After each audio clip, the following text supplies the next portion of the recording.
guys, ayan. Habang nag-aantay sa anak ko, magre-review muna tayo. Ayan. Ngayon guys, parang nag-ano-ano ako ngayon ng parang mga, dito? Pupu tasting ako ng iba't ibang food. Ayan. Worth of 240 pesos. Handmade daw siya. So, let's see if masarap. Ayan. It's macaroon. Favorite ko siya guys. Ayan siya. Tingnan natin kung masarap ba yung ano niya. Sa looks pa lang, masarap na. Ano kaya yung taste? Ayan. Medyo okay naman yung texture niya, guys. Ayan, nasira siya pag pick up ko. It's chocolate.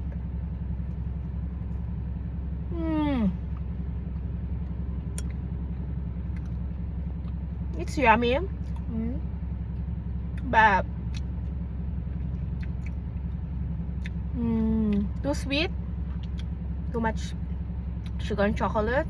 Dapat ano, ang ginamit nila parang bitter chocolate siya para mag-complement siya dun sa sweetness niya. Wow! Parang professional.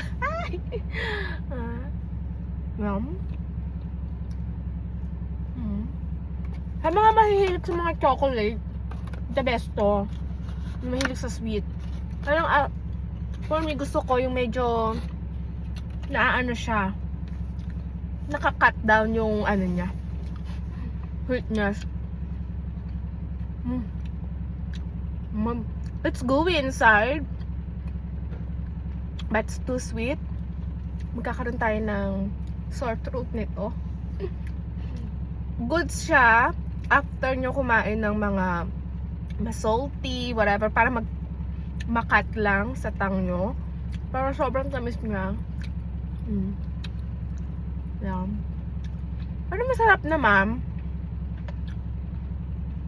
It's 6 pieces siya. Yung 240 pesos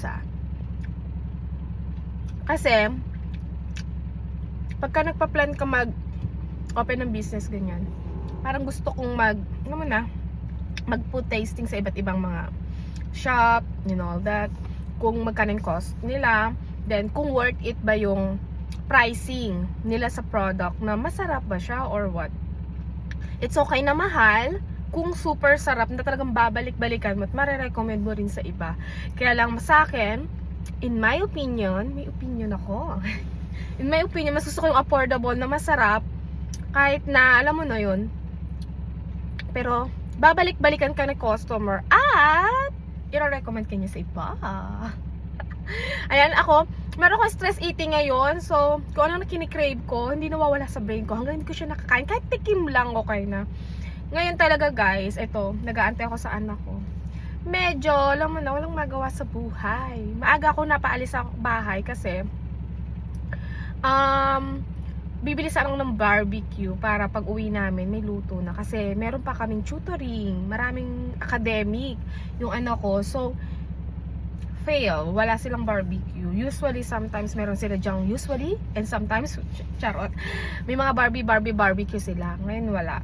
So, napabili tuloy ako nito ng macaroon na worth of 240. Pero may natikman ako before na super yummy niya. Not too sweet, not too bland. Tama lang yung sweetness niya. Kaya lang medyo pricey siya. Sa mall ko siya natikman. So, parang gusto kong gumawa ng own version ko na affordable siya, na hindi lang siya 6 pieces for 240. Kasi, alam na, nakakabitin and all that. Pero okay lang. Ayan na siya. Hi! Chika-chika. And then, nakala nyo, yun lang. Meron ako ditong mga kung ano-ano. Nakapag-grocery tuloy ako ng di alam. It's a kamote chips. I don't know if masarap, kaya isa lang binili ko for try. Ayan. Malaki na rin naman siya kasi malaki siya sa mukha ko. Malaki yung mukha ko. And then, dahil ako hindi kumakain ng porky, may nakita akong frozen sa kanila. Ayan siya. Isa frozen skinless chicken siya. Hindi kasi ako kumakain ng porky. So, chicken talaga. Naghanap ko ng chicken. Minsan, alam nyo guys, gumagawa ako ng madami.